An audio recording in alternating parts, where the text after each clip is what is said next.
There is a current misconception among society that young people do not engage with the news anymore. However, that statement is not necessarily true. Before you can determine, however, whether youth do engage with news forums, you first need to establish what constitutes news, but also what is meant by engagement. When defining news, there seems to be no consensus as to what exactly news is, or what should be included under the large umbrella of how it should be perceived. For the purpose of this argument, however, I believe news can be defined quite simply as information about current events happening around the world that is provided to the public. Using that definition, news can then be known as information about any topic. I believe engagement can be defined as something that is interesting to the individual, and therefore they learn from the information provided. Each individual has different interests, and as pointed out by Fisk, it may be that the news is actually disengaging itself from young people because, as Harrington pointed out, young people are interested in news that is entertaining, so they are forced to go elsewhere to find forums outside of orthodox arenas. Shows such as The Chase's War on Everything and Good News Week provide youth with an entertaining arena to become informed of current events while still remaining engaged through use of comedic sketches.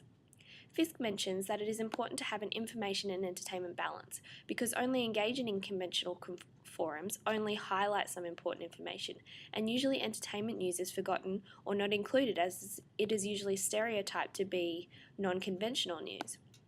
As we enter further into the age of digital technology, news forums have expanded into alternative arenas and have made more information more readily accessible to the public. News is no longer just presented in the form of a newspaper or in the 6 o'clock news, but rather can be accessed through entertainment magazines or on the web on a mobile phone or computer. Harrington corroborates that point by posing the question in his Week 6 lecture, are youth really disengaging or are they just getting it from unconventional sources? These unconventional sources may not yet be classified as the norm, but within today's society, it is really all about exclusivity versus accessibility. Why should youth be confined to converting to the conventional news forums when information comes from more sources today than ever before? A good example of this pointed out by Harrington in his Week 7 lecture is blogging. Blogging has given youth access to find news that interests them, but also allows them to engage and comment on information that is relevant to them.